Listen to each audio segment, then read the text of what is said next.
দেশের মানুষকে স্বস্তি দিতে বিএনপি সরকার তাদের প্রথম বাজেটে নিত্য প্রয়োজনীয় পণ্য, জ্বালানি, চিকিৎসা সামগ্রী, মোবাইল ফোন, বিদ্যুৎ ও নবায়নযোগ্য জ্বালানির দাম কমানোর প্রস্তাব করেছে। অন্যদিকে সিগারেট সহ তামাক পণ্য, বিলাসী ও কিছু আমদানি পণ্য এবং রডের উপর কর বাড়ানোর প্রস্তাব করায় বাড়বে এসব পণ্যের দাম। এবারের বাজেটে কোন কোন পণ্যের দাম কমছে বা বাড়ছে তার বিস্তারিত জানাচ্ছেন জাবেদ আক্তার। জীবনযাত্রার মানের উপর চাপ সৃষ্টি করে এইগুলো সবগুলো কমিয়ে দেওয়া হয়েছে। দেশের মানুষের জীবনযাত্রার মান উন্নয়নে সরকার কর কমানোর উদ্যোগ নিয়েছে।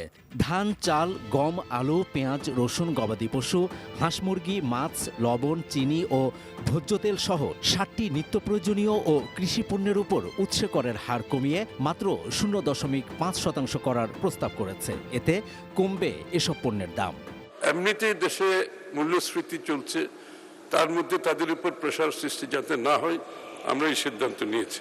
দেশে ভোজ্য তেলের উৎপাদন বাড়াতে ১০ বছরের জন্য ০% কর হারের প্রস্তাব করা হয়েছে। এতে দেশে উৎপাদিত সরিষা বা অন্যান্য তৈলবীজের তেলের দাম কমবে।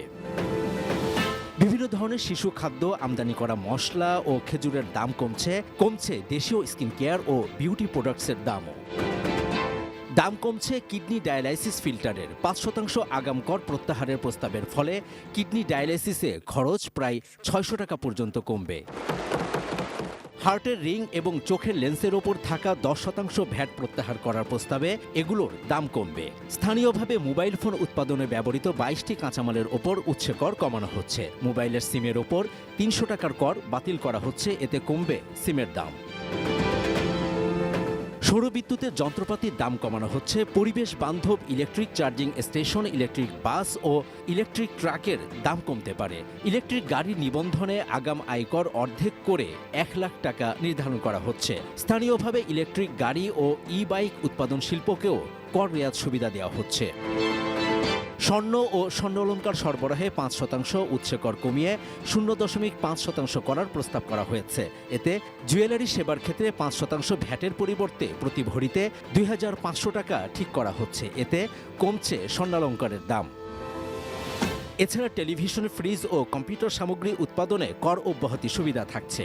Computer, printer, portable automatic data processing machine, flash memory ও কম্পিউটার মনিটরের দাম কমছে।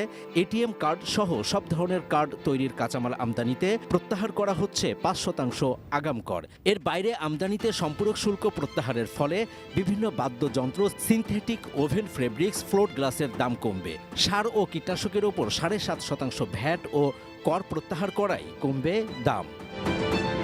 এবারে জানা যাক দাম বাড়ছে কোন কোন পণ্যের। সিগারেটের ফিল্টার তৈরির কাঁচামালের ওপর ৩০০% এবং নিকোটিনের ওপর ৩৫০% সম্পূরক শুল্ক আরোপ করায় সিগারেটের দাম বাড়ছে।